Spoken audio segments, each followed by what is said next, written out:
Saya Cheryl Esmeralda Gilbert, nombor matriks 85691. Hari ini saya akan berkongsi tentang perbandingan antara Malaysia dan Pakistan dalam aspek undang-undang dan dasar sistem pendidikan serta keselamatan sosial. Malaysia dan Pakistan mempunyai perbezaan ketara dalam aspek undang-undang dan dasar sistem pendidikan serta keselamatan sosial yang dipengaruhi oleh konteks sejarah, budaya, ekonomi masing-masing.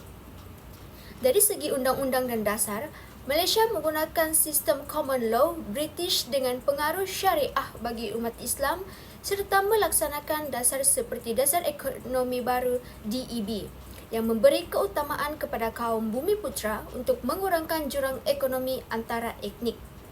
Sebaliknya, Pakistan turut menggunakan asas undang-undang common law British tetapi dengan integrasi yang lebih mendalam kepada prinsip syariah selaras dengan statusnya sebagai Republik Islam.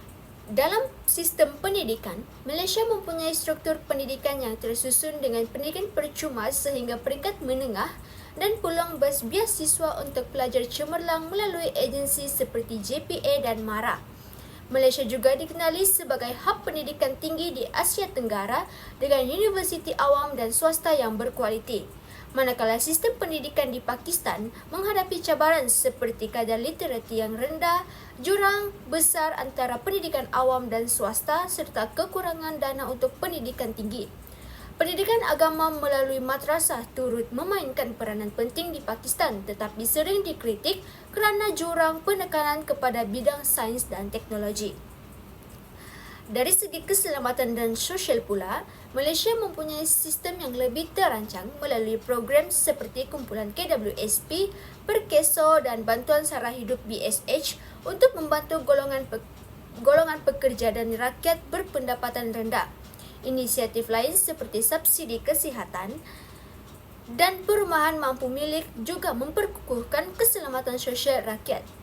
Sebaliknya, Pakistan pula masih juga berusaha memperbaiki sistem keselamatan sosialnya dengan program seperti Benazir Income Support Program BISP yang memberi bantuan kepada golongan miskin.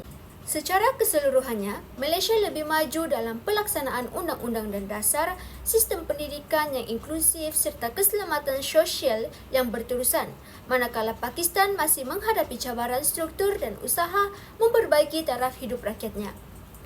Seterusnya, saya akan berkongsi tentang segala yang telah saya pelajari di dalam subjek sosial polisi dan analisis ini.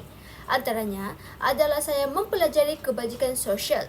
Kebajikan sosial merujuk kepada keputusan atau tindakan yang diambil oleh pemerintah, lembaga atau organisasi lainnya untuk meningkatkan kesejahteraan rakyat, mengatasi ketidaksetaraan dan memenuhi kebutuhan dasar seperti pendidikan, kesihatan, perumahan dan perlindungan sosial. Saya juga dapat mengetahui bahawa prinsip dasar sosial termasuklah keadilan sosial, inklusi sosial, keterlanjuran dan efisien, program-program kebajikan sosial seperti pendidikan percuma, subsidi untuk keperluan dasar dan program perlindungan sosial seperti bantuan tunai dan sebagainya.